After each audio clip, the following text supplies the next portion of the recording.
Damos início agora a esta que será a terceira mesa do nosso evento, sobre as mudanças climáticas e como elas afetam o uso da água.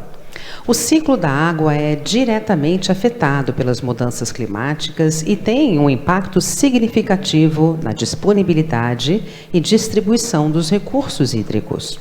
Com as secas e as inundações se tornando cada vez mais frequentes, é preciso uma readaptação e resiliência no tratamento do problema. As grandes cidades vêm sofrendo com o acúmulo de chuvas cada vez mais intensas e tecnologias para a medição da qualidade da água e sua contaminação são primordiais. Para abordar esse tema, então, convidamos agora os conferencistas. Primeiramente, o presidente do Instituto de Pesquisa do Jardim Botânico do Rio de Janeiro, senhor Sérgio Bessermann.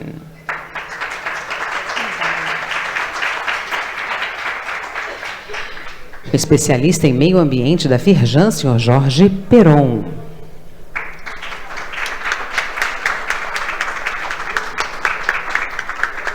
A assessora especial de cidades resilientes, senhora Larissa Costa. O secretário municipal do Clima de Niterói, senhor Luciano Paes.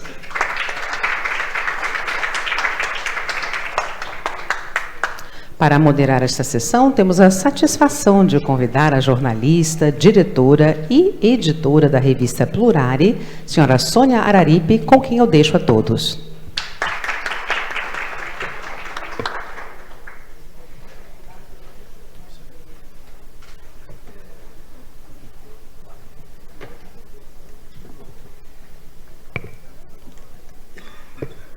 Olá, boa tarde. Obrigada, Flávia.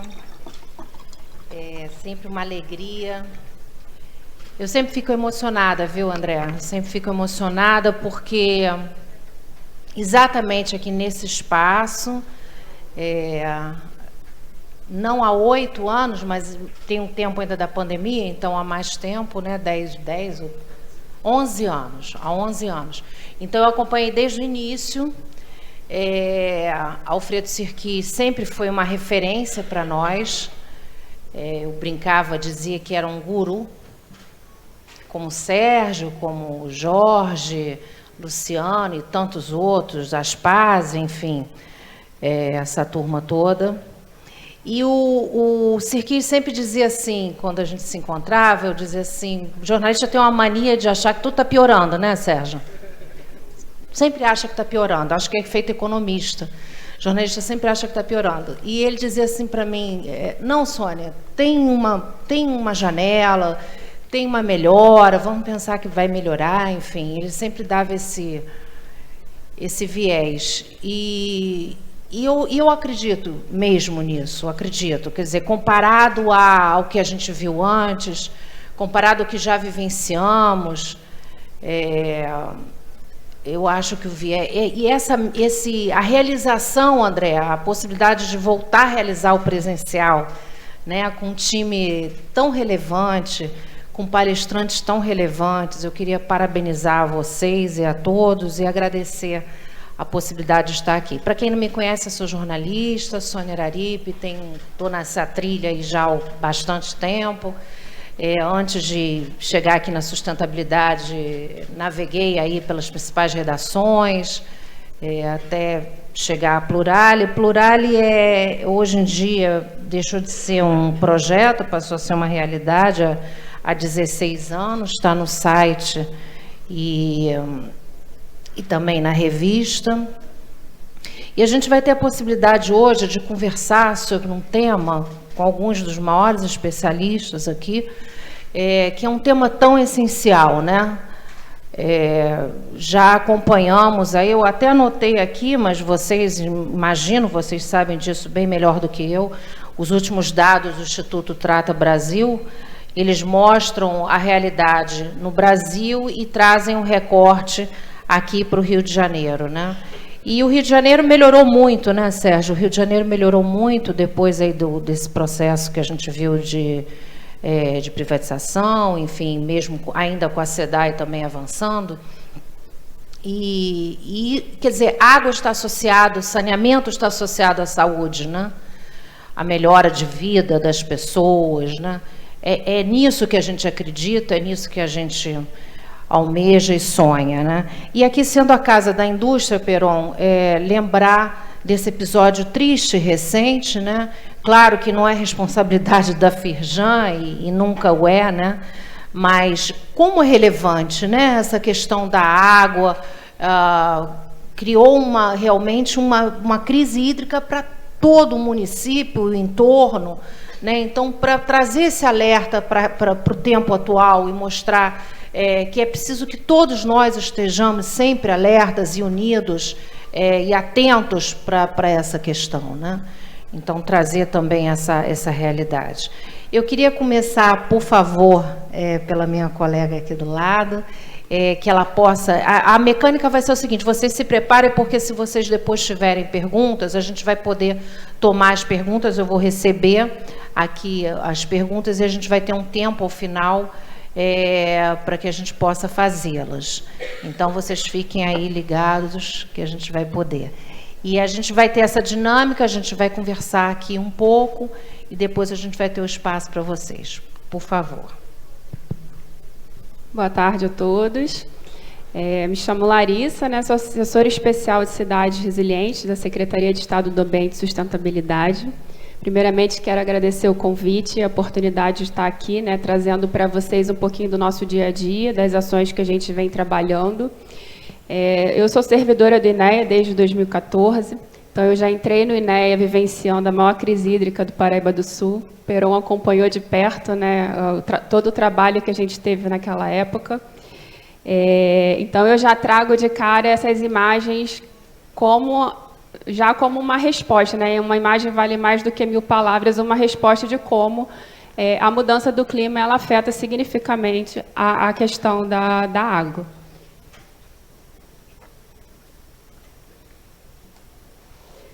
Então, eu como hidróloga não podia deixar de começar pelo ciclo da água. Então, a gente sabe que o aumento da temperatura ela causa precipitações maiores, mais intensas, no curto espaço de tempo. E aí a gente, com um ambiente mais impermeabilizado, acaba ocorrendo mais inundações. Essa alteração no clima, ela vai trazer esses eventos cada vez mais frequentes. E aí, ao mesmo tempo que a gente tem nessa impermeabilização, essa água ela não escoa para o solo, ela não recarrega os aquíferos, e aí a gente também tem os períodos do estresse hídrico e das secas por conta, né, dessa falta do ciclo hidrológico como era num ambiente natural. Então, aqui é um retrato, né, um panorama de 2012 até 2020, das crises hídricas do relatório de conjuntura da Agência Nacional de Águas. Então, a gente vê em vermelhinho quando as crises iniciaram, e aí ali do Rio de Janeiro, da Bacia do Paraíba do Sul, né? Foi ali em 2014, em amarelinho o tempo que elas continuaram. Então, a gente pode perceber que essas crises elas não acontecem só mais no Nordeste, elas estão acontecendo em todas as regiões do Brasil. Em 2021, a ANA precisou declarar uma situação de escassez hídrica, e semana passada, no sul, né, da Bacia do Paraná, e na semana passada ela declarou essa situação na bacia lá do norte, né, do Rio Madeira. Por outro lado, a gente tem os números dos desastres, né, do ato de desastres do Brasil, somando também a questão das inundações. Então, a gente vê ali prejuízos da ordem de 502 bilhões nessas últimas décadas. Esse prejuízo foi o que foi levantado, né? Ele pode até estar subestimado, porque isso depende dos registros, né, que são feitos em cada um dos desastres. E aí a gente tem o Rio de Janeiro com um destaque negativo, ele acaba sendo um dos estados mais vulneráveis e que já sofre bastante com essa questão dos desastres. E aí, trazendo um pouquinho para o assunto da nossa mesa, os usos múltiplos, né? Hoje no Brasil, o maior uso é a questão de irrigação, seguida do abastecimento urbano e depois industrial e os demais usos consultivos. Ali a gente tem alguns gráficos que apontam que a projeção para 2040 é crescente de todas as demandas. A gente vê ali a área de irrigação, ela tem uma tendência de crescimento muito grande também. E aqui na bacia do Paraíba do Sul, né, nosso principal manancial, a gente tem como uso principal o abastecimento urbano, seguido do industrial e só depois vem o da irrigação.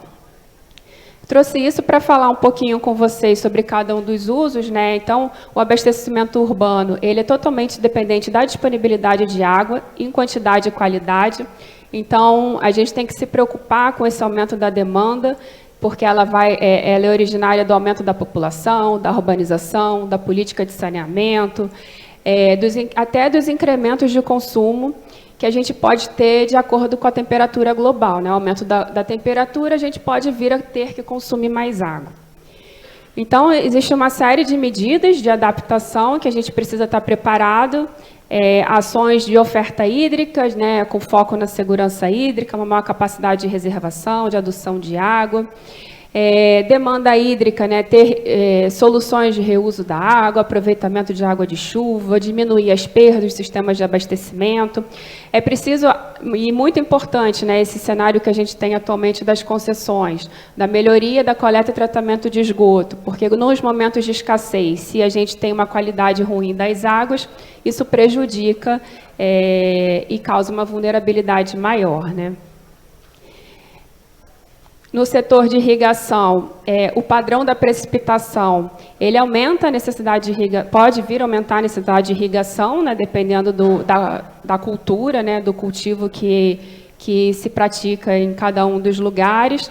Então, a gente pode ter dois processos desencadeados, né? A gente pode vir a ter novas tecnologias e alteração de culturas, nas áreas que hoje elas já têm, ou a gente pode vir a ter um aumento de conflito.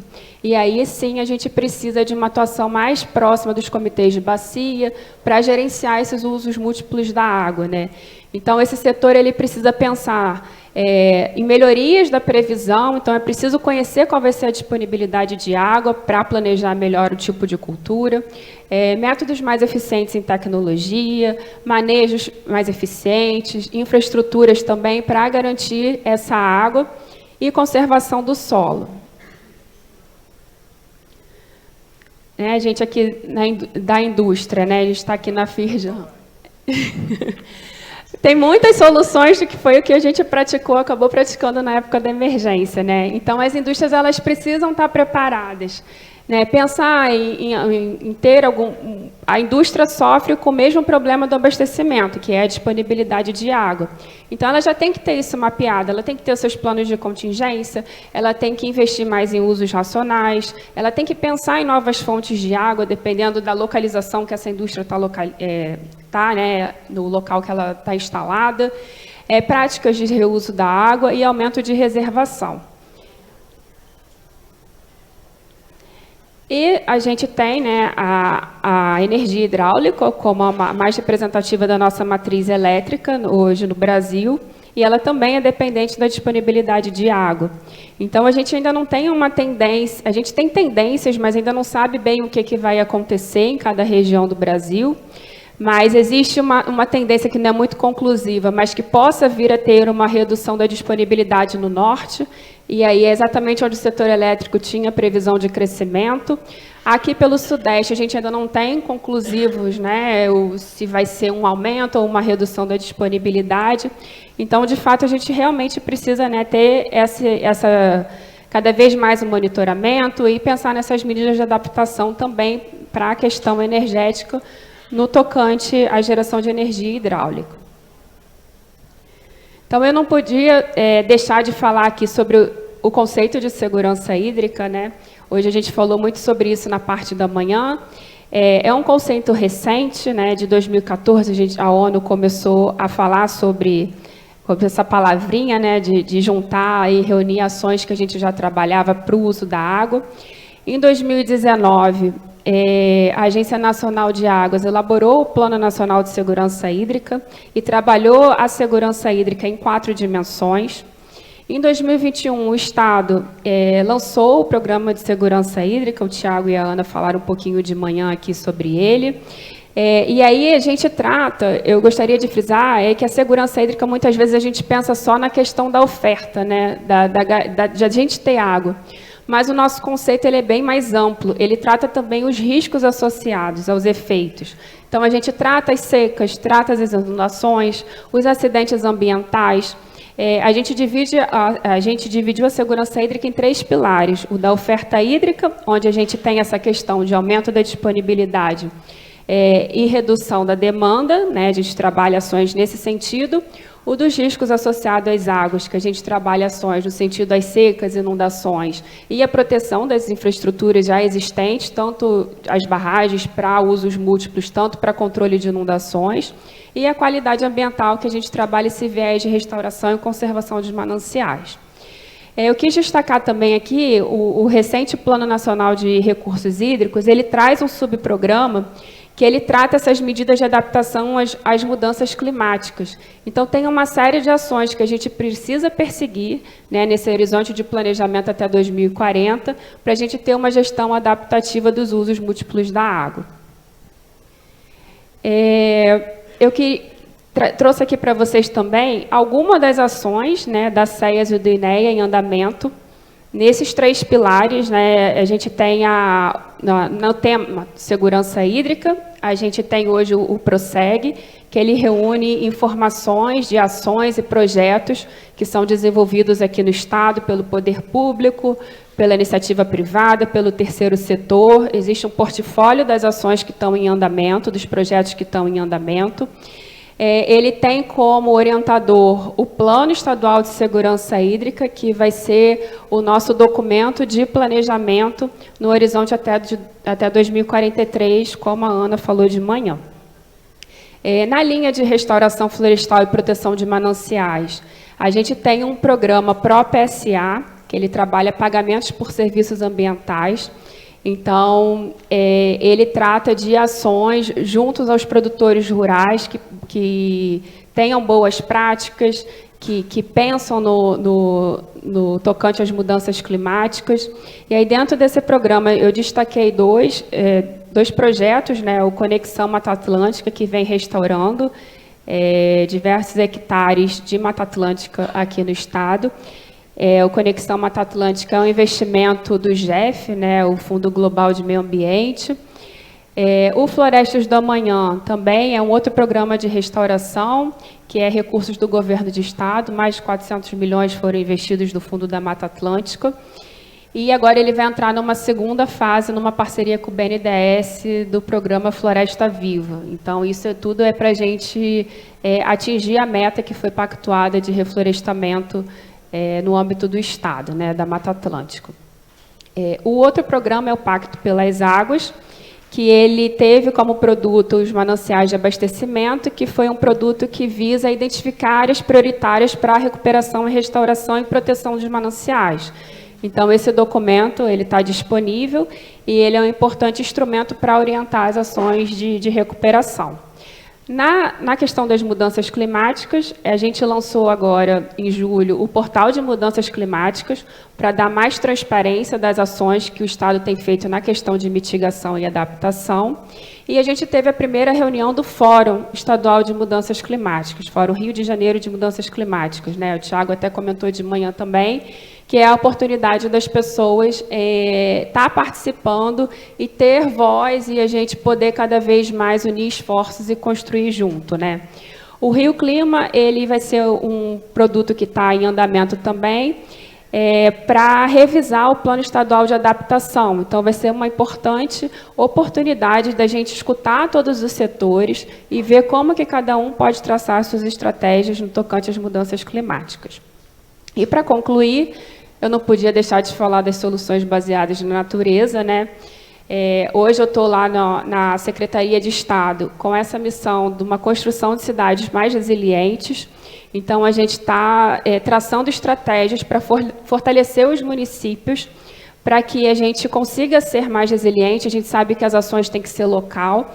E aí a gente tem a solução baseada na natureza, nos diversos ambientes com um papel fundamental para a redução do risco climático. Então, essa figura, ela de fato resume bem como que a gente pode ter em cada um dos ambientes ali, né, montanha, rios, zonas úmidas, terras agrícolas, cidades e áreas costeiras, a gente ter essa harmonia entre o ambiente natural e o ambiente construído. E deixo aqui como convite o seminário que vai acontecer agora no dia 31. A Firjan vai ser a nossa casa também, né? Para sediar esse evento. É um evento da Secretaria de Estado do Ambiente e Sustentabilidade, em parceria com a INEA e com a ABEMA, que é a Associação Brasileira de Entidades de Meio Ambiente. Então, a gente vai poder discutir um pouquinho a implementação de soluções baseadas em cidades sustentáveis, saneamento e drenagem. Então, deixo o meu convite para que todos participem desse evento. Muito obrigada.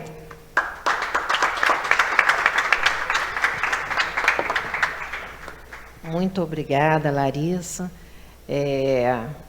Passando aí por todos os pontos principais, né?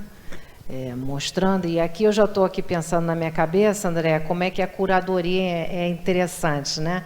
Como é que fez sentido, né?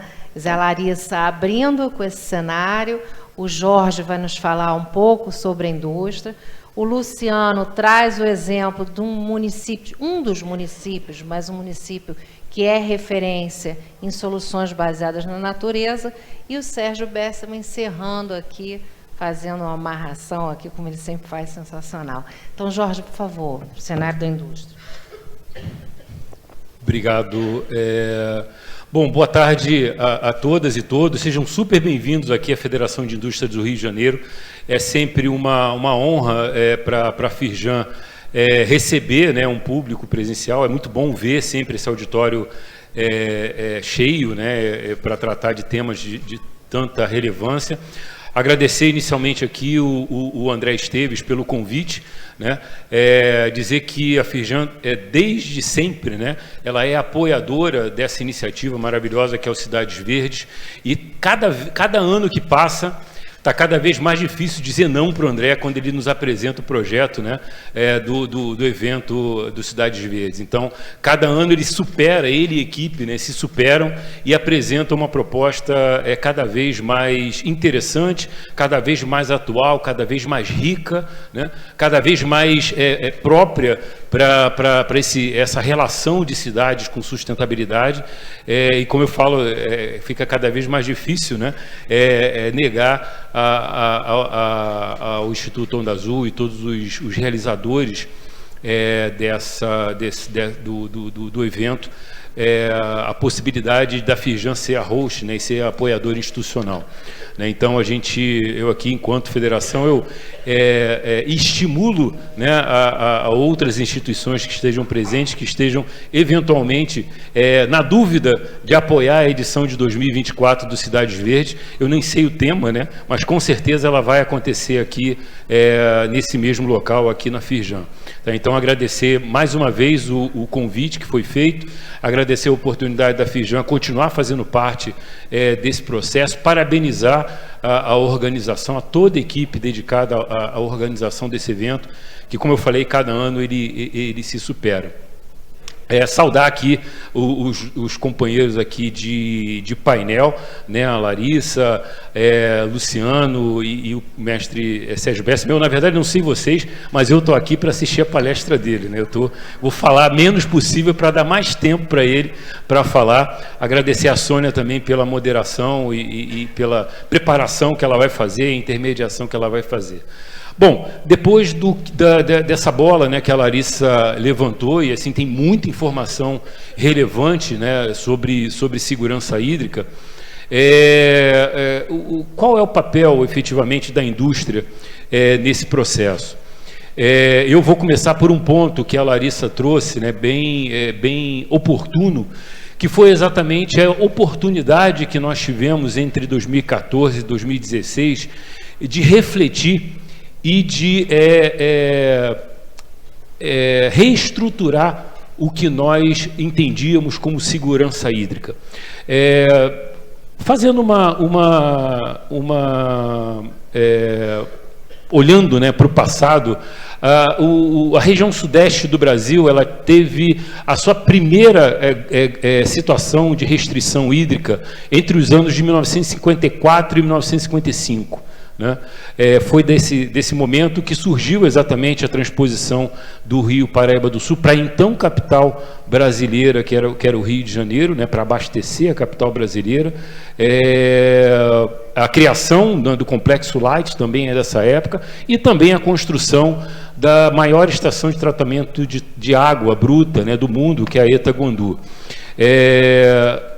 Nós passamos depois 47 anos sem nenhuma ocorrência em relação à restrição hídrica, e veio 2001, né, quando a gente se viu diante de uma outra situação aqui no Rio de Janeiro, na região sudeste, e que trouxe para a gente aquele, né, o famoso apagão, né, os mais novos talvez não lembrem, mas a gente teve, né, uma necessidade de rever a nossa relação com o consumo de energia elétrica. 13 anos se passam, e vem o ano de 2014 e a gente se vê diante novamente de uma situação de restrição hídrica na bacia, nas bacias, né, hídricas da região sudeste. Ou seja, nós tivemos 47 anos de intervalo entre a primeira ocorrência e a segunda ocorrência, 13 anos de intervalo entre a segunda e a terceira ocorrência, e aí vocês vão me perguntar, não, e aí eu afirmo, teremos uma quarta, uma quinta, uma sexta e uma sétima ocorrência de restrição hídrica. O X da questão é saber quando é que vai acontecer.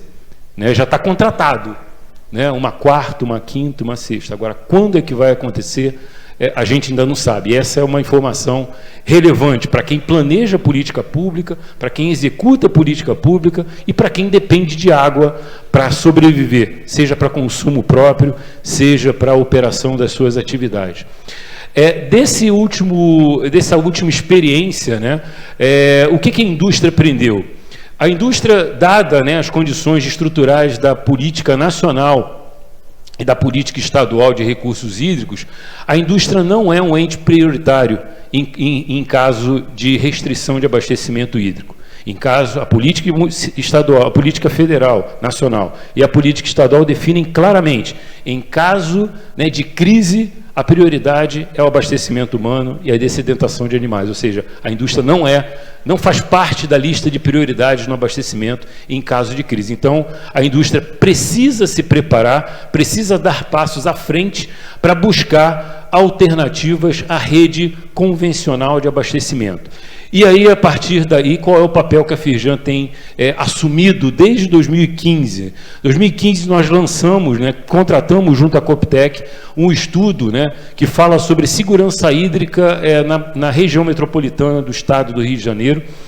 A nota técnica, o resumo executivo desse estudo está no site, disponível no site da Firjan, e que esse estudo faz uma análise dos principais mananciais, né, do estado do Rio de Janeiro, na verdade da região metropolitana do Rio de Janeiro, que corresponde a 75% da população do estado e da concentração industrial, e mostra que faz uma análise de 2015, projetando 30 anos à frente sobre o comportamento desses mananciais, considerando principalmente o crescimento populacional e, em função desse crescimento populacional, o aumento da atividade econômica, né, e, logicamente, a atividade industrial, dado por esse crescimento. E os dados já eram preocupantes em 2015. Né? Os cenários que a gente projetou, né, para 2045 são bem alarmantes. Né? Todos os mananciais precisavam já, naquele momento, buscar expansão, melhorias de condições para garantir minimamente o abastecimento humano da população em caso de outras restrições hídricas nos anos seguintes. E aí nós identificamos uma questão que é estratégica para a indústria. Porque a indústria quando pensa, a indústria olha para a água em alguns momentos. Ela olha para a água quando ela quer se instalar em algum local. Então, quando eu vou me instalar, eu como indústria pretendo me instalar em algum município, em alguma localidade, faz parte de uma das minhas perguntas saber o seguinte: Eu tenho água para funcionar nos próximos 50 anos?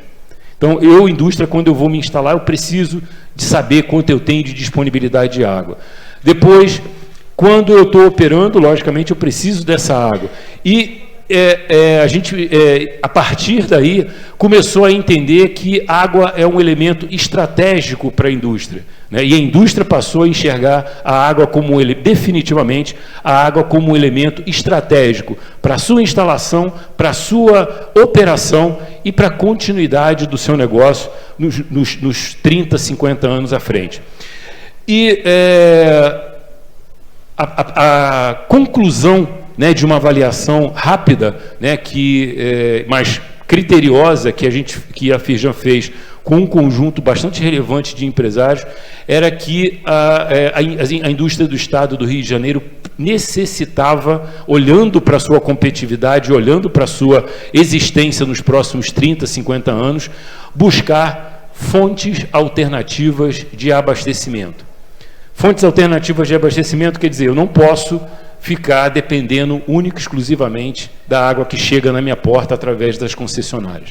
Então, eu preciso buscar principalmente duas linhas, né, de fontes de abastecimento. A primeira delas, a água proveniente de processos de dessalinização. E aí eu explico de uma forma muito clara. Nos últimos 15 anos, o custo do metro cúbico de água desalinizado saiu de algo em torno de $10 para algo em torno de 70 centavos de dólar. Se eu associo essa produção com plantas solares voltaicas, porque o processo de extração de água salgada para água doce é um processo eletrointensivo. E esse custo ainda pode descer um pouco mais. Então, a tecnologia existe em larga escala e é extremamente viável. E nós estamos de frente para o mar. Então, pensar e desenvolver soluções baseadas em dessalinização de água do mar é tecnicamente viável a um custo atrativo para a indústria. Esse é o primeiro ponto.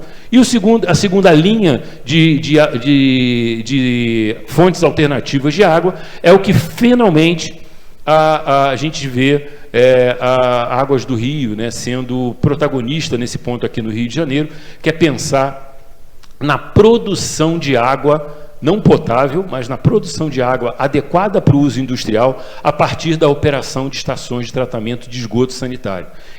Existe um projeto em São Paulo chamado Aquapolo, que opera desde 2014 com esse propósito, né, e fornece água, né, a um conjunto bastante razoável de indústrias que funcionam 24 horas por dia, 7 dias por semana, 365 dias por ano, e que não tiveram, entre 2014 e 2016, nenhuma restrição em termos de abastecimento.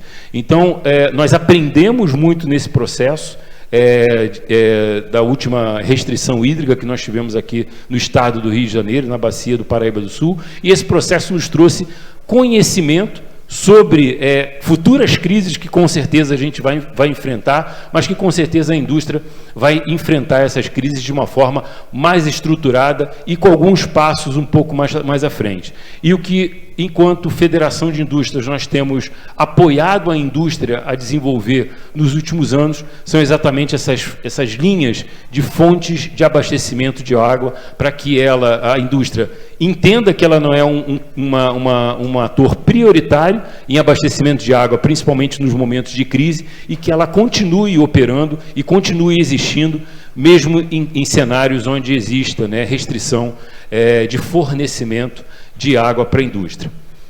Era isso, Sônia.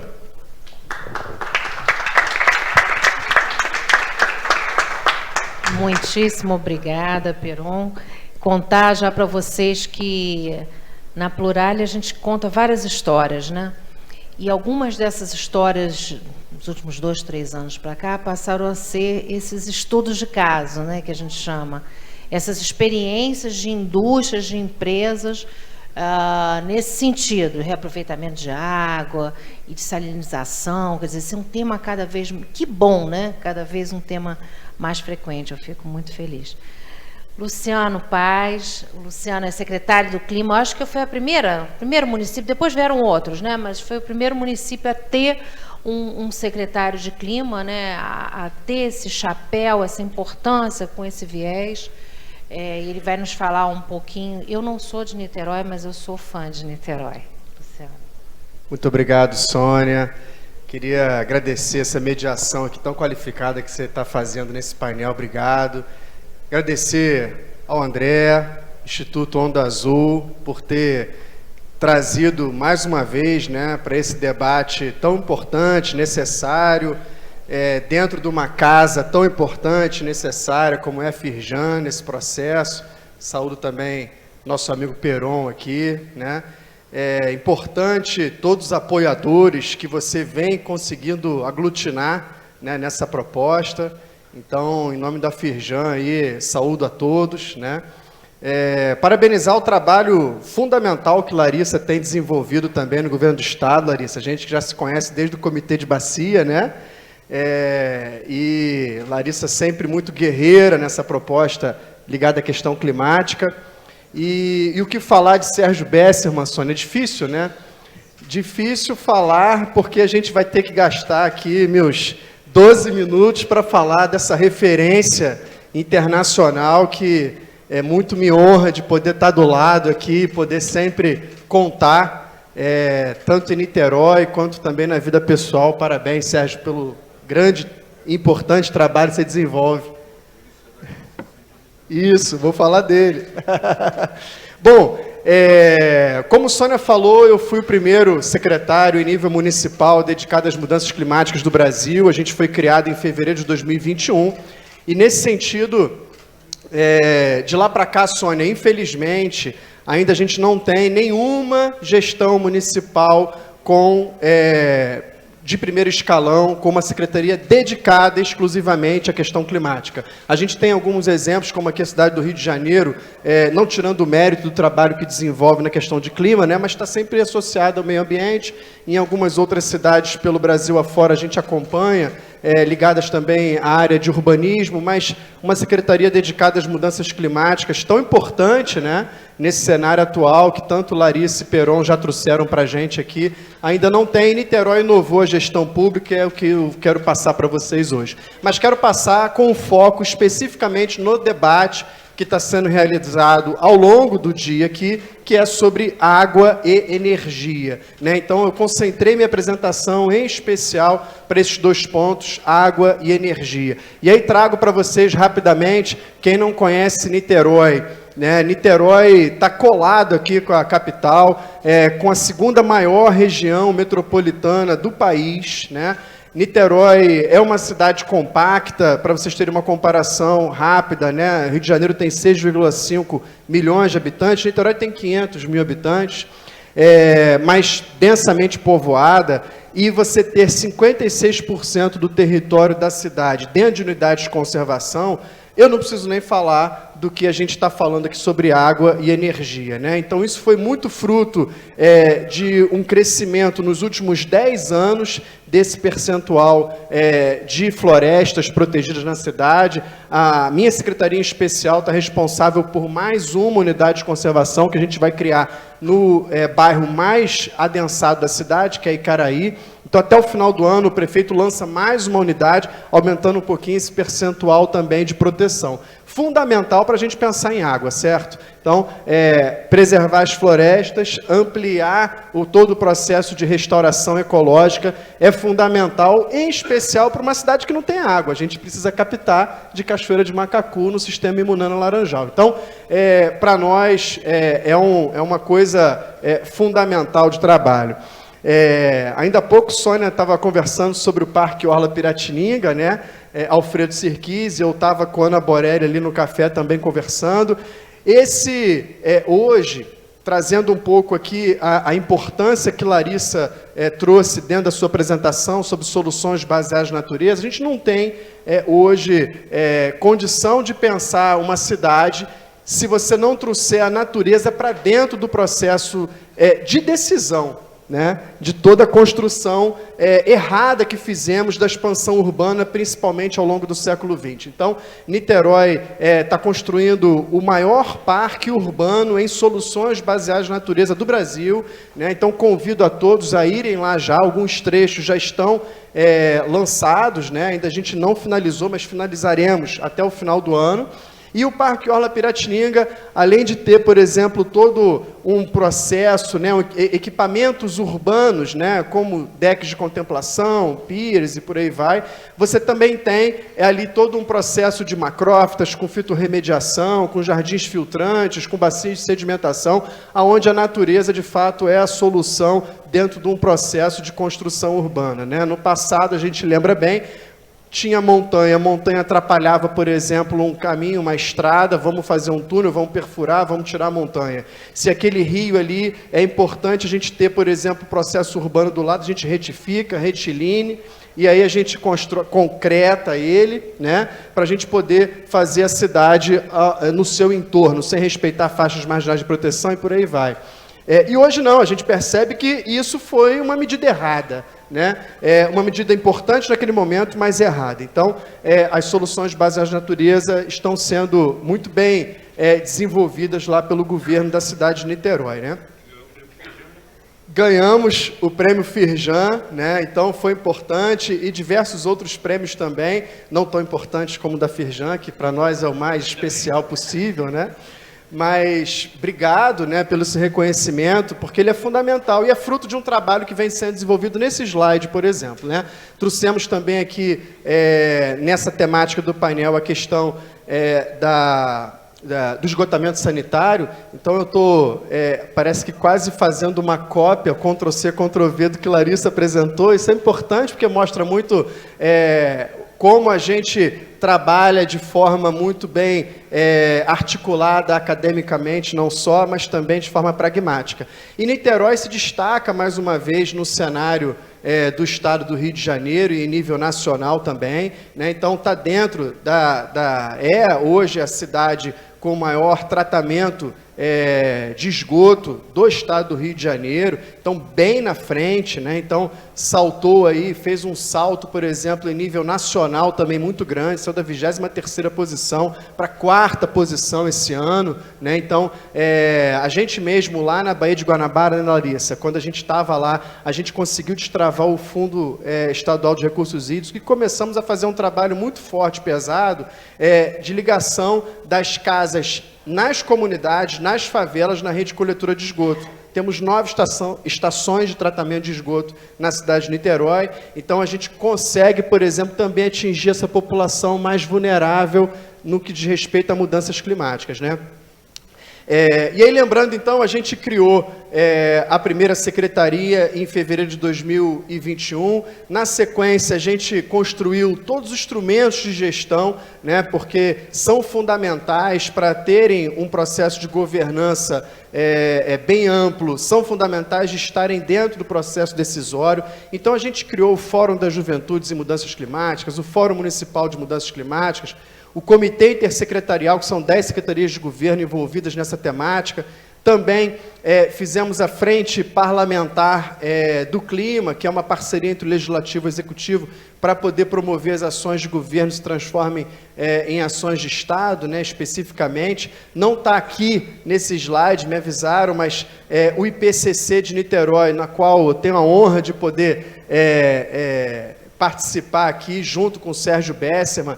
A gente fez isso mesmo, IPCC de Niterói, ousado isso, né? Mas muito importante, porque a gente qualifica o debate climático, né? A gente traz a academia para perto, então a gente consegue, inclusive, efetivar melhor a política pública, não só com o IPCC, mas também com os outros fóruns, onde a participação tanto das instituições, das universidades, o poder público, em conjunto com a participação social, se remete nesse quesito. Bom, além disso, a gente faz diversas ações de sensibilização, né, socioculturais na cidade.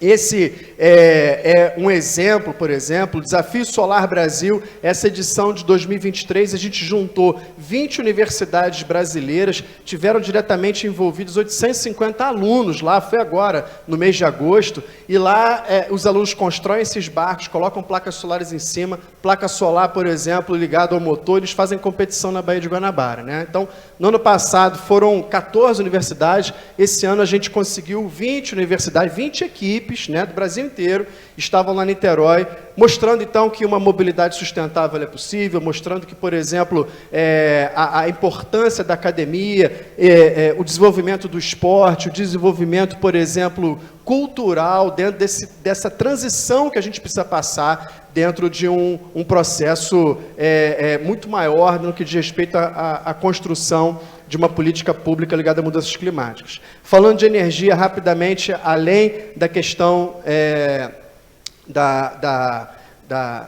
do indicativo que fazemos via governo municipal, a gente está construindo também todo um processo de eletrificação da nossa frota de ônibus, com muitas dificuldades, porque até hoje a gente só tem uma fábrica que produz ônibus no Brasil, que é a BYD. Existem duas agora, tanto a Higer, né, que fechou uma parceria com a cidade de São Paulo, quanto também a Mercedes, já se colocaram já na produção, mas ainda não efetivaram de forma de escala. A BYD só produz 40 ônibus por ano. Então, a gente juntou as principais cidades brasileiras que têm um planejamento efetivo de eletrificação da frota. Batemos a porta em Brasília em 2020, ao longo de 2020, numa parceria com um dos apoiadores daqui, que é o C40, e aí automaticamente a gente criou a demanda dentro da Câmara de Comércio Exterior, via Ministério de Economia, para baixar a tarifa de importação de ônibus, que hoje é de 35%, a gente queria zerar para 3 mil unidades, ou seja, para atingir e acelerar o processo de eletrificação da frota. O governo anterior federal não era sensível a essa pauta, então não andou politicamente, apesar de tecnicamente ter avançado muito. O governo agora já é um pouco mais sensível, estamos já em conversa, eu e o prefeito já fomos lá 2 vezes dentro do Ministério de Meio Ambiente e Clima para poder tocar essa agenda, e essa agenda está andando, com dificuldade, mas está andando. E já estou finalizando, a gente fez uma parceria aqui com a cidade do Rio de Janeiro, Mesquita e Maricá, para o Mercado Livre de Energia. Só para vocês terem uma noção, a cidade do Rio já iniciou esse processo. Esse processo hoje já dá uma economia para os cofres públicos da Prefeitura do Rio de, em média, 52% ao mês, 52% ao mês, mas garantindo efetivamente uma energia sustentável. Então, isso é o que a gente está desenvolvendo também em Niterói, já vamos lançar nas próximas semanas esse edital também. Mesquita e Maricá estão no mesmo caminho nesse consórcio. Aqui eu tenho uma honra, e meu tempo está esgotado, que bom, porque eu devo falar bem da Firjan, então ninguém vai falar mal de mim, mas eu estou finalizando. A Firjan foi um grande apoiador nosso dentro do programa de certificação de boas práticas em neutralização de carbono. Programa esse que a gente traz o setor produtivo para dentro desse debate que Peron lidera. Então, o que a gente está aqui querendo mostrar? Que a gente não consegue fazer nada sozinho. Obviamente, com cada setor dentro das suas responsabilidades. Não estou aqui eximindo a responsabilidade do poder público, ao contrário, né? Porém, se cada setor não fizer a sua parte, a gente não consegue avançar dentro de um processo de uma economia de baixo carbono a médio e longo prazo. E é isso que a gente tem que atingir, né? Então, Sérgio dá aula sobre isso, não vou falar mais sobre esse assunto, né? Até porque eu não tenho mais tempo, mas eu queria agradecer muito esse debate, convido os senhores a entrarem e interagirem nas nossas redes sociais, que a gente publica todo dia conteúdo bem qualificado lá na Secretaria do Clima, né, a respeito de mudanças climáticas em nível local. E, Sônia, mais uma vez, muito obrigado, e a todos vocês. Boa tarde.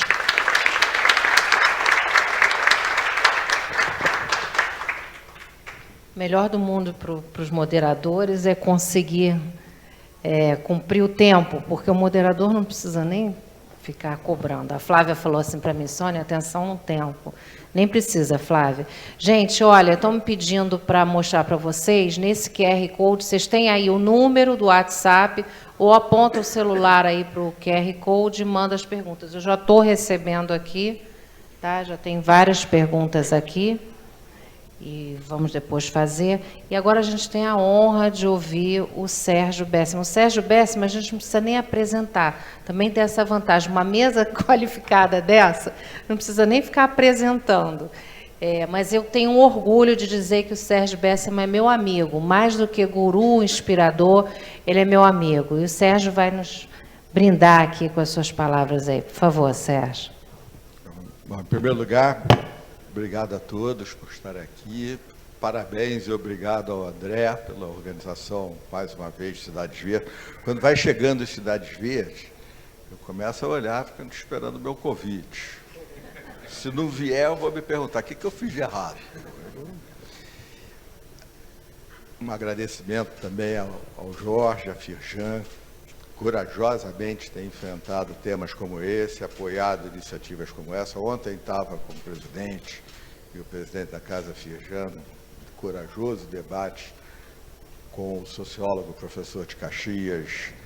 Essa é uma iniciativa diferente, né? Botar uma pessoa, esses que deu entrevista sobre milícias e tal, e agradecer aos palestrantes todos pelo aprendizado que tive.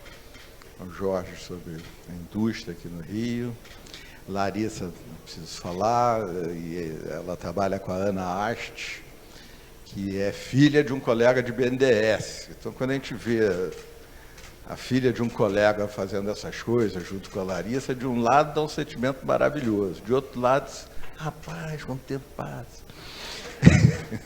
Sônia, que tudo quanto é estrada do bem que eu me enfio, é olhar para o lado que está lá ela também caminhando, etc. e tal.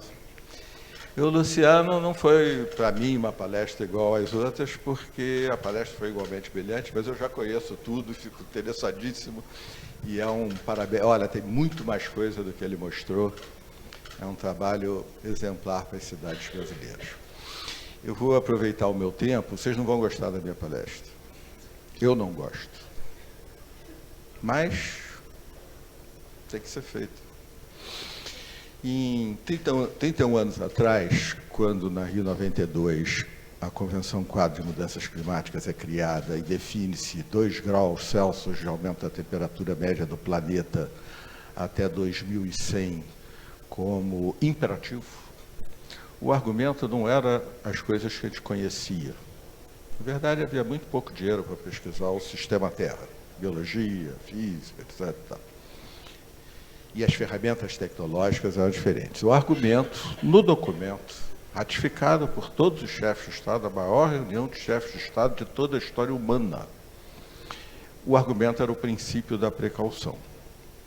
O que é o princípio da precaução? Gestão de risco. Vimos o Jorge falar tão bem disso, em questão água. É complexo, mas 2 variáveis se distinguem: impacto, probabilidade. Se o impacto é ou pode ser gigantesco, a probabilidade deixa de ser relevante. Então, se eu vou atravessar Nossa Senhora de Copacabana às 3 horas da manhã, bom, primeiro, eu não explicaria por quê. Deve ter algum motivo que é melhor não. Mas, segundo, a probabilidade de vir carro é muito pequena. Mas eu vou olhar, assim como qualquer um aqui. Por quê? Porque se vier carro, vai me matar. Então, há 31 anos atrás, pelo princípio da precaução, não pode passar de 2 graus. Passam-se 31 anos. Muitas coisas foram feitas em nossas vidas. Tudo que está sendo feito, tudo que vocês ouviram, mas nós estamos perdendo feio. Tudo que foi feito é pouco. E aqui não é um julgamento de valor, é métrica. Uma métrica muito precisa, mais precisa do que uma empresa utiliza ou... Vamos trocar? Se puder falar um pouco mais perto. É uma métrica... Agora sim. Uma métrica que é a quantidade de moléculas de gases de efeito de estufa na atmosfera. É absurdamente preciso. Isso é mais ou menos como se a gente estivesse na savana africana e aí um cara está na savana africana, por acaso ele está com o aparelhinho, eu estou num navio americano desses de última geração, militar, tal, e aparece um leão babando, forte, veloz, com fome, correndo para comer ele. Como ele está com o aparelhinho, eu ligo e falo, ô Oliveira, como é que está a coisa? Aí ele diz, estou correndo. Aí você me desculpe o carioquês, mas a minha resposta seria: ô Mané, eu sei que você está correndo, isso é óbvio. O que eu quero saber é se você está correndo mais do que o leão ou menos do que o leão. E se você estiver correndo menos do que o leão, a diferença é ser comido em 30 segundos ou em 50 segundos. Dá na mesma, talvez seja até melhor ser comido menos cansado. Ainda estamos correndo menos do que o leão.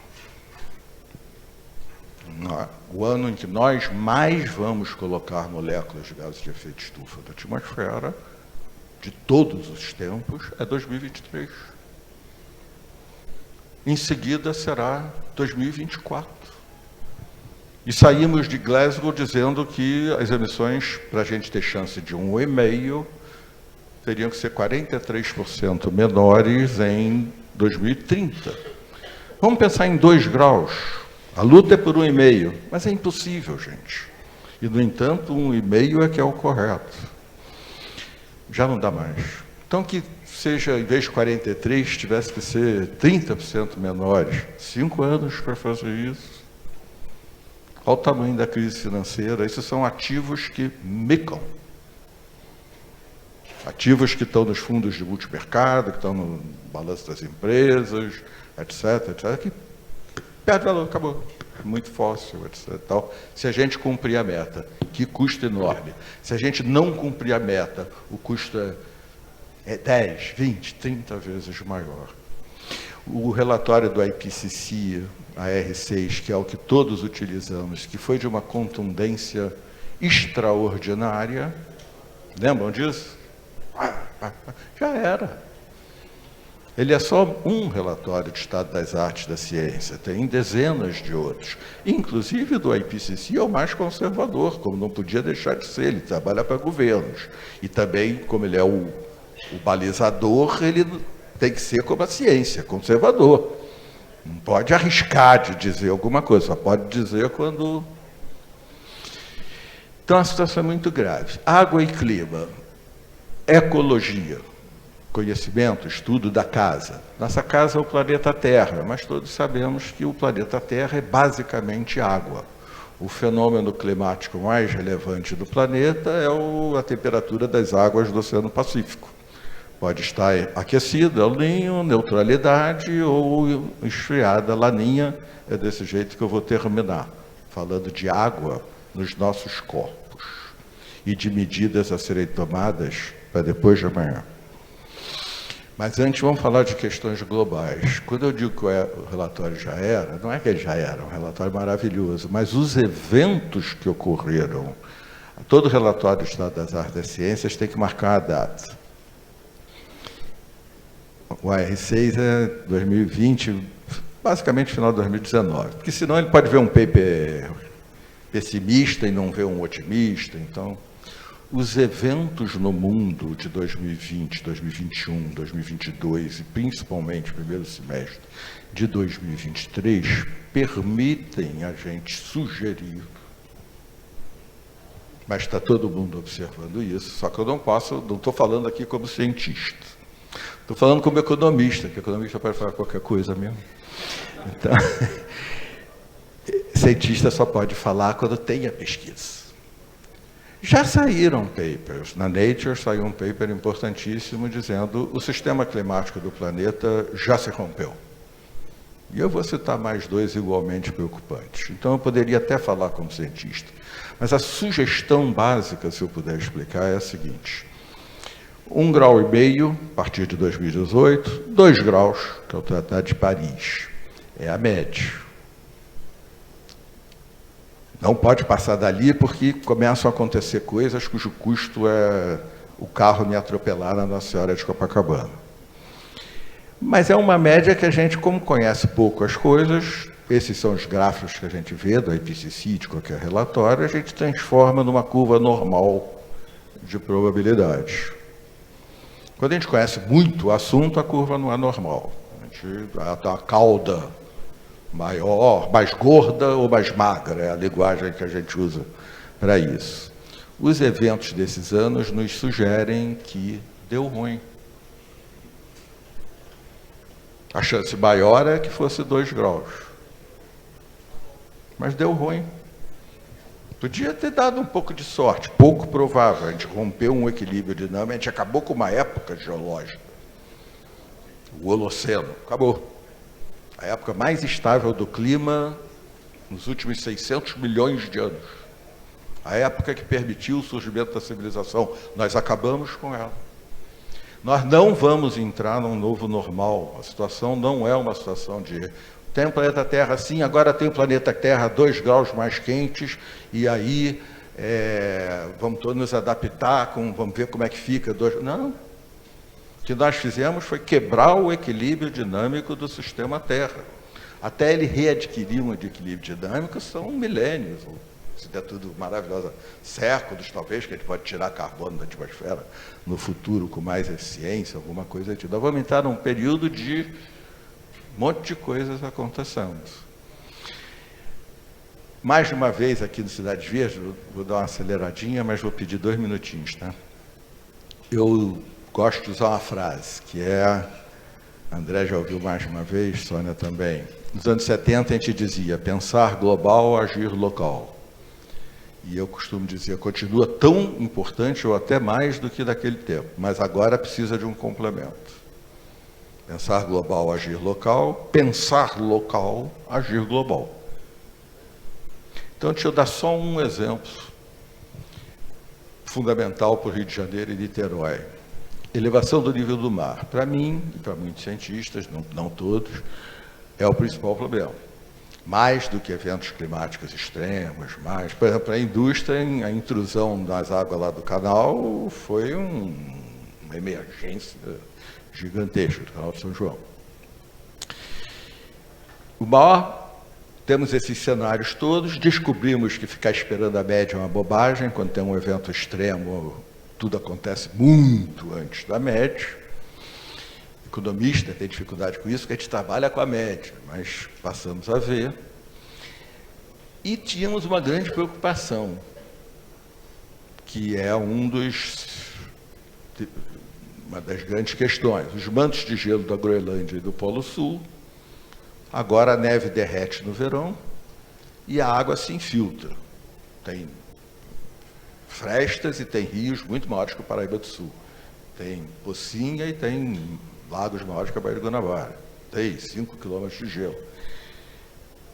Será que quando ela chegar lá e ela encontrar o solo, onde 3, 5 quilômetros de gelo, ela vai lubrificar e os mantos de gelo estão sempre entrando dentro da água e quebrando só lá na ponta, os icebergs, etc. e tal. Eles não estão elevando o nível do mar, porque eles estão apoiados no continente. O que eleva é só quando quebra lá na ponta. Será que isso vai lubrificar o nível do mar e o contato dos mantos de gelo com o solo congelado? E eles vão entrar mais rápido? Está todo mundo lá pesquisando, a resposta ainda não tem, mas as evidências é de que eles estão estando muito mais rápido nos últimos 15 anos. E há 6 meses, a ciência às vezes descobre o óbvio. Perto da pedra ou da praia é mais quente ou mais frio? É um pouco mais quente, porque o solo guarda mais calor. Os mantos de gelo estão sendo escavados por baixo no contato com o litoral, além de deslizarem. O que isso significará? A ver, este é só um exemplo de que tudo indica que a gente pegou não a média da cauda de riscos e custos, mas pegamos, infelizmente, demos azar. Você joga uma moeda para cima 10 vezes, você não sabe o que vai acontecer. 1000 vezes você sabe, vai dar 50%, 50% ou parecido. Mas 10 vezes não. A gente deu azar e nós não pegamos a média. A situação é bem mais grave do que a gente imaginava. Vamos pular lá do global para o local para eu encerrar. Entre esses fenômenos, esses eventos extremos que estavam previstos para daqui a 15, 20, 30 anos e que começaram a ocorrer no mundo todo mundo aqui acompanhou, não preciso citar exemplo. Líbia inundando, ondas de calor onde nunca teve, o Ineng inundando, etc. Tudo. Paquistão inundou praticamente quase todo o país, muitas outras coisas, e as ondas de calor em especial. Nós aqui estamos vivendo agora uma situação de extremo risco. Eu não vou dizer risco, que a probabilidade qual é? No verão que tivemos, o último, foi um verão ameno, um verão bom, exceto 2 semanas que foram muito quentes, todo mundo lembra? Naquelas, principalmente porque de tarde não caía aquela chuva que dava uma refrescada, então o calor o tempo todo, de dia e de noite, era muito desagradável. Algumas estações da cidade do Rio pegaram sensação de temperatura de 58,5. A pessoa morre. Então ela tem que se refrescar imediatamente, ir para a sombra, se hidratar, tomar uma chuveirada, ou ir para um ambiente de refrigeração, etc, etc, etc. Quando isso ocorreu, eu pensei, pô, caramba, 58,5 de máxima no 3º ano seguido do maior fenômeno climático do planeta, que é as águas do Pacífico, Laninha, que é quando as águas do Pacífico esfriam, e já erraram 3 vezes seguida, aí 3 anos de Laninha, e a gente pega 58,5, eu pensei comigo mesmo, caramba, como é que vai ser quando tiver um El Niño? Mas eu jamais imaginava que há 5 meses atrás eu ia ler notícias dizendo formou-se um El Niño costeiro no Peru e no Equador. Caramba, já agora? Mas é só encostadinho. 2 semanas depois, a velocidade com que a água está esquentando é recorde em toda a história. Um pouco mais à frente, pode ter El Niño. Um pouco mais, vai ter El Niño. Hoje o IMET calcula em 80% a probabilidade de El Niño forte e já tem uns 3 papers sugerindo super El Niño. Ao mesmo tempo, o super El Niño ocorre pela primeira vez já com 1,2 graus Celsius mais quente. E nesse ambiente de que está acontecendo alguma coisa nos oceanos que nós não sabemos o que é.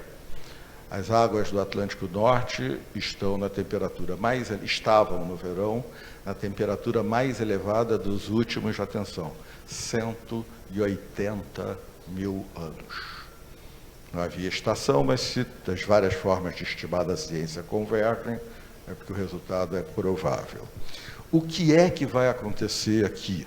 O de sempre do El Niño, agravado. Então, olha a seca da Amazônia. Olha não sei o que, olha não sei o que lá. Pode ser que a gente dê sorte, isso é meteorologia, não é clima. Eu estudo clima. Clima é como é que vai estar o Brasil daqui a 15 anos, isso é uma boa oportunidade de investimento. Meteorologia é como é que eu ganho na Bolsa de Valores amanhã, de manhã e amanhã de tarde. Então, meteorologia muda. Mas aqui a gestão de risco, eu termino, a gestão de risco é, e se, isso eu falava antes do último mês que passou, agora é muito moleza falar, porque é a fácil sabedoria pós-facto.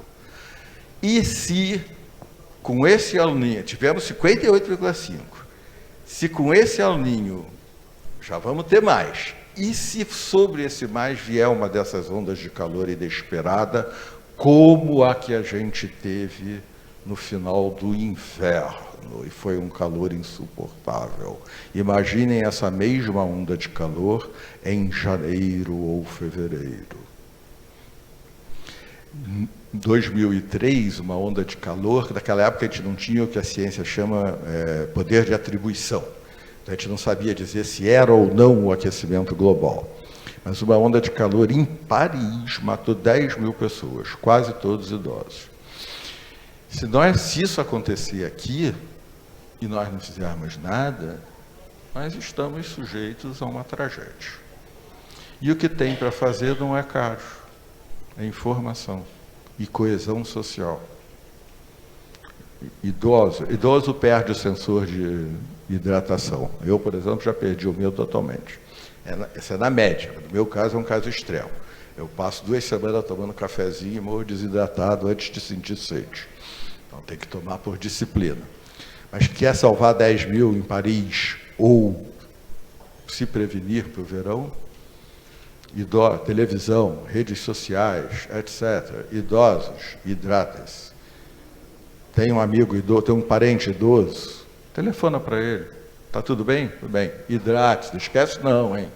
tem um vizinho idoso, em comunidades isso é mais fácil do que nos bairros de classe média. Tem um vizinho idoso morando sozinho, hidrate-se. E protocolo de clínica de família para distinguir quando alguém se apresentar sentindo mal, se é um caso de tomar uma água com açúcar e um pouco de sal, como Dona Zilda Arns, ir para um ambiente de refrigeração, preparar esses ambientes de refrigeração, etc. e tal, ou você não, você, por favor, vamos te levar para uma UPA agora, porque em ciências do clima a gente trabalhava a questão de saúde focado em doenças de vetor, Aedes aegypti, Zika, dengue, mário, tá, chikungunya, e inundação, leptospirose, Niterói, etc. Tal. Hoje nós sabemos Big Data. Hoje nós sabemos, isso não é Big Data, amostra de milhões. Pico de calor, pico de infartos. Pico de calor, pico de AVC. E, às vezes a ciência descobre coisas que a gente já sabe há 1000 anos, 2000 anos. Pico de calor, pico de homicídio. O paper saiu na Nature há 4 meses atrás explicando o porquê. É um paper de neurologistas. No calor, o lobo occipital e o lobo frontal perdem muito da sua capacidade de segurar aqueles impulsos mais agressivos, mais primitivos. O povo já sabia, o cara está esquentado, o cara está de cabeça quente, mas agora é um paper da Nature. Pessoal, o verão é agora. Hora de agir. É gestão de risco, pode não vir nenhuma onda de calor, mas pode vir. E se vier, o que custa a gente se preparar? Obrigado.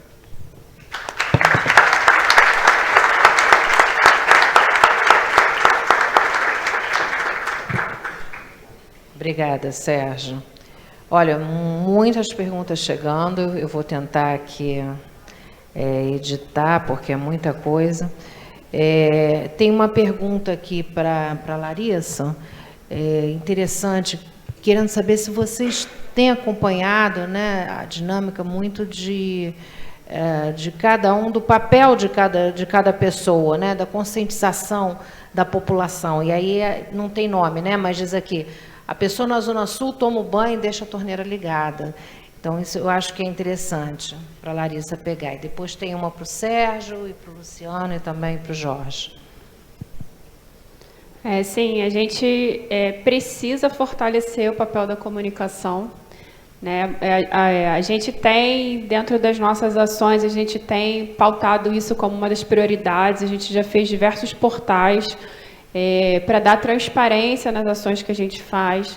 Então, é muito importante, sim, a conscientização, né? Cada um com o seu papel, a gente saber como fazer, como agir, como o Bessem falou. A gente tem que estar preparado, se acontecer. Você sabe o que fazer? Então, é fundamental que a gente invista cada vez mais nisso. Eu acho que ainda é pouco, ainda é falha. A gente precisa, de fato, ter mais ações nesse sentido, de dar transparência e de mostrar para o cidadão que não está tão envolvido com a área quais são os riscos, e ele precisa conhecer isso para saber como agir e como encarar.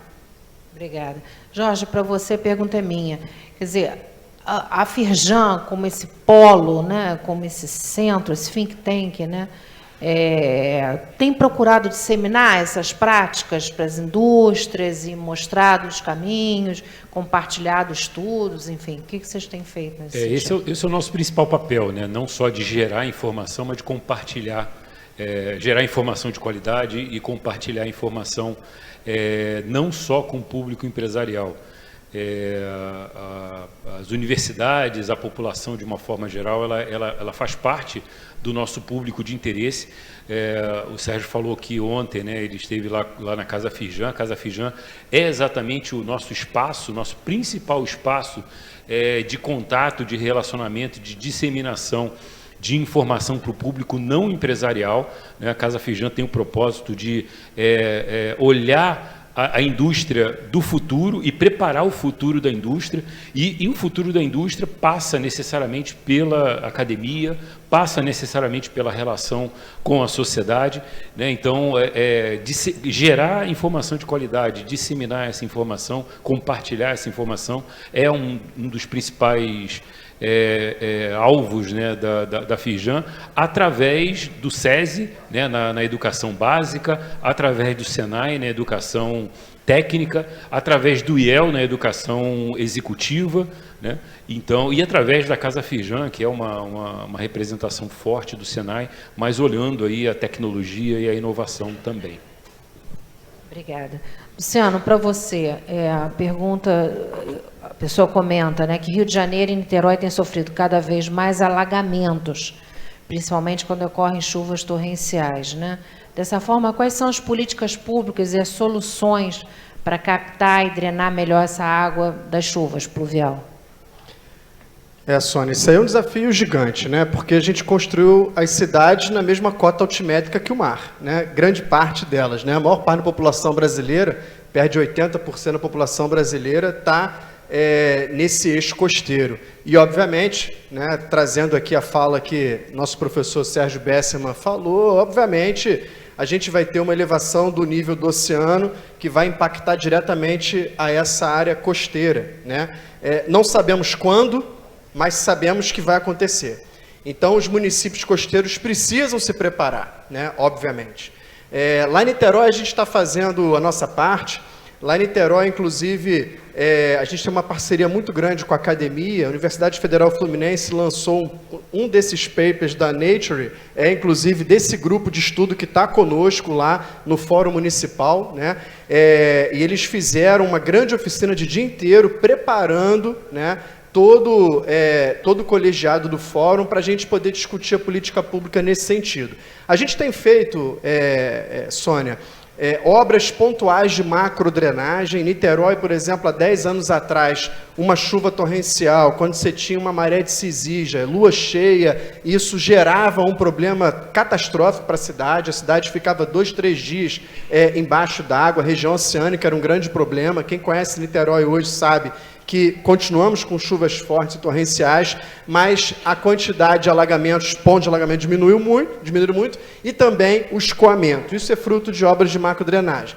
Além disso, hoje, no dia de hoje, a gente tem 70 obras de contenção de encosta, né? Então, dentro de uma área costeira, onde você tem, não nesse caso especificamente, porque a altitude dos nossos morros ela é baixa, ela não gera, por exemplo, uma chuva orográfica, aquela chuva onde a nuvem sobe e aí perde a temperatura e chove, né? Mas a gente também se prepara porque essa população vulnerável, ela é com certeza mais atingida, mais impactada, 15 vezes mais, de acordo com o último relatório do IPCC. Então, nesse sentido, a gente hoje está com 70 obras de contenção, a gente já investiu mais de 650 milhões de reais, né? E também contratamos agora o nosso plano de adaptação, mitigação e resiliência. É um plano de ação climática, né? Niterói é uma das poucas cidades fora das capitais que que irá possuir um plano de ação climática. Já fizemos, inclusive, já tivemos a primeira entrega, que foi um plano de trabalho, uma segunda entrega que é toda uma justificativa territorial desse processo, e a gente tem mais 8 meses aí de importante estudo, um plano esse que está sendo também discutido com participação social, e aí, a partir desse plano, terão as diretrizes fundamentais. E, obviamente, a questão dentro, né, da área costeira, tanto discutindo o plano diretor, que foi recém-revisado e possui um capítulo dedicado a mudanças climáticas em 2019.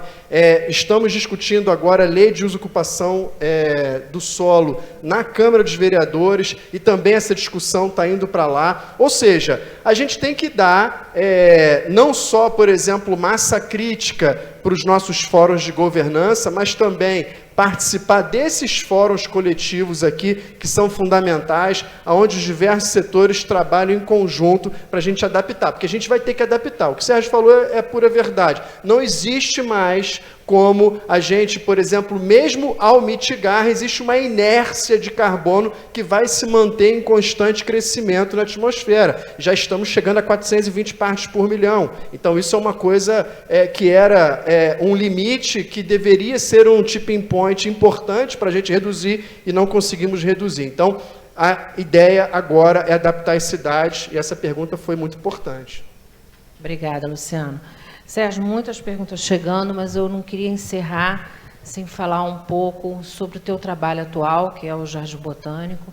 E para muitos que acham que só aquela visitação linda, enfim, é um instituto de pesquisa da maior qualidade, da maior competência. Eu queria que você falasse um pouco do que vocês têm estudado lá em relação a esse tema, da água, da energia, do clima. E aí a gente já encerra, viu, Flávia? Prometo a você. Bom, realmente até o nome não é Jardim Botânico, é Instituto de Pesquisa Jardim Botânico. Nós trabalhamos com a flora. Existe uma coisa chamada cegueira botânica, e que Darwin explica perfeitamente, mas essa experiência já foi feita em Harvard várias vezes. Você bota uma fotografia com um baobá lindo, 3 acácias, cada uma de um tipo, tudo florido, um monte de arbusto cheio de florzinha linda, uma girafinha ali e tal. Aí leva a turma para distrair. Lanchinho, workshop, coisas que... Aí no final você pega de surpresa e diz, você lembra da fotografia? Entre 80% e 90% diz, a da girafinha? E isso é Darwin, porque as coisas que se movimentam podiam nos comer, e nós, para comermos elas, tínhamos que estar atentos. Já as árvores a gente precisava de localizar bem, mas sem nenhum sentido de urgência. Contudo, quando a gente fala da crise de biodiversidade, gravíssima, a gente foca sempre na fauna, o que é natural um pouco, porque são nossos parentes, então é biofilia na veia, né? Mas acontece que a fauna é dependente da flora. E quando a gente fala, aí já estão o Jardim Botânico e o MMA, então acho que posso dizer que estou representando a ministra Marina pelas reuniões de planejamento estratégico. Quando a gente fala de... Esse é um ponto só, mas o jardim é muito envolvido. Quando a gente fala de restauração, muitos aqui fazem, a restauração Mata Atlântica, por exemplo, é basicamente plantar árvores que você compra as mudas no viveristo. Mas a Mata Atlântica é muito mais que isso. A Mata Atlântica é, em primeiro lugar, a combinação certa de árvores para aquele território, e agora já não é nem mais para aquele território, é para como aquele território vai ser daqui a 30, 50 anos. Então, a Mata Atlântica de Secretário, na região serrana, pode vir a ser a de Araras. Tem que estudar essas coisas, não? Porque você pode fazer a coisa. Segundo, Mata Atlântica não é só árvore. Na Amazônia, a gente anda no meio da floresta. Na Mata Atlântica é impossível. A Mata Atlântica é muito arbusto, muita trepadeira, muito não sei o quê, polinizadores, fungos, uma microbiota adequada. Esse é o trabalho do Jardim Botânico. Como a restauração florestal e a recuperação da biodiversidade se transformou num tema e num assunto muito grande, onde inclusive um papel decisivo é do setor empresarial e industrial, a indústria florestal em particular. O Jardim Botânico não trabalha só com isso, por exemplo, as únicas pesquisas existentes sobre rodolitos na foz do Amazonas são do Jardim Botânico. Tem uma discussão sobre esse assunto por aí. E assim muitas outras pesquisas. Mas nós, já que agora o assunto é tão grande, nós temos um foco. Não é que a gente só trabalha com ele, mas tem uma coisa que é para onde a gente dirige mais. Não só a pesquisa, mas o próprio jardim vai partir para isso agora, que são as espécies ameaçadas de extinção. Essas a gente tem que encontrar um jeito de salvar, e não é o jardim que vai fazê-lo, como tudo foi enfatizado aqui por todos que me antecederam, é em parceria. Quem vai fazer isso são os hortos municipais. Conversei muito com a Ana sobre isso, com a Ágata. Quem vai fazer isso são as unidades de conservação, federais e estaduais, principalmente, também as municipais, os hortos, aí mais os municipais, que aqui tem mais, mas também hortos estaduais, e os viveristas. A Firjan trabalha muito nesse gargalo, que é o gargalo das mudas. E o jardim deve ser cobrado de oferecer, pela internet, é óbvio, conhecimento, da forma certa, não é aquele conhecimento que você diz, está tudo certo aqui, mas o outro não entende nada. Que nem eu, às vezes, frente a um novo app, alguma coisa dessa aí. Tem que ser conhecimento do jeito que o outro entende. E que uma outra coisa que o pessoal enfatizou aqui pra caramba. O pessoal do jardim é bom nisso, porque eles são mateiros, né? Bota a mochila nas costas, a Sônia conhece muito bem isso. Ouvir. Então, para terminar a resposta, Sônia, por exemplo, um herói da Mata Atlântica, Gustavo Martinelli, trouxe de volta para o jardim para dirigir o centro, que tem alçada legal, internacional e nacional, sobre as espécies ameaçadas de extinção na flora. Ele estima, é uma estimativa da sensibilidade dele, não tem pesquisa, que a gente conhece de 90% a 95% das espécies da Mata Atlântica que estão ameaçadas de extinção. Até diminuímos uma faz 2 meses, porque achamos uma, você noticiou, a zevinha, etc. e tal. Mas ele estima que na Amazônia nós conhecemos 5% das espécies ameaçadas de extinção. Como é possível fazer trabalho sem avançar nessa? Claro que não vai ser o Jardim Botânico nesse caso, ele será parceiro importante do Instituto Goethe, do INPA, da turma da Amazônia. Mas nós temos muito conhecimento. Nós temos, por exemplo, vale a pena a visita, o maior herbário da América Latina. Para que serve um herbário, folha seca, esse Catas? Por exemplo, está lá escrito, em 1800 e pouco, a Sônia conhece aquele herbário melhor do que o pessoal que trabalha. Em 1800 e pouco, na região X, tinha essa planta aqui, porque está aqui a essicata, que é a folha seca e conservada dela. Aí você vai lá hoje e diz, não tem. Já adquiriu um conhecimento relevante. E, para terminar, resiliência a mudanças climáticas. Todo mundo aqui é ambientalista, então mais um tabu para romper. A crise de biodiversidade deve-se essencialmente ao uso do solo, desmatamento, etc. e espécies exóticas. E, portanto, nós temos um tabu, todos nós, que é trabalhar contra as espécies exóticas. Contudo, 2 graus mais quentes.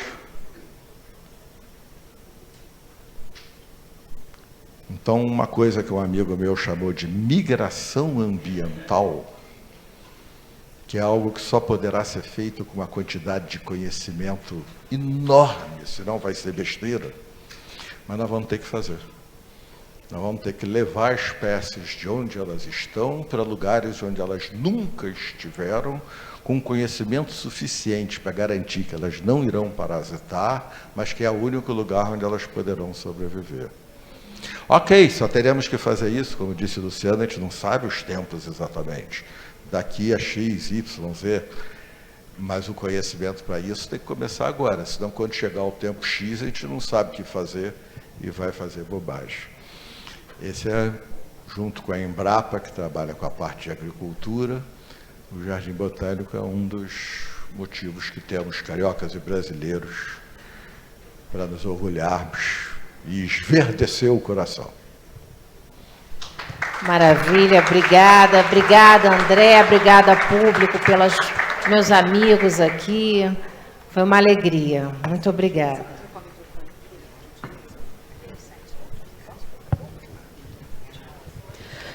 Não podemos deixar também de agradecer a moderação impecável que aprofundou nossa sessão da jornalista Sônia Araripe, que recebe também nossos agradecimentos.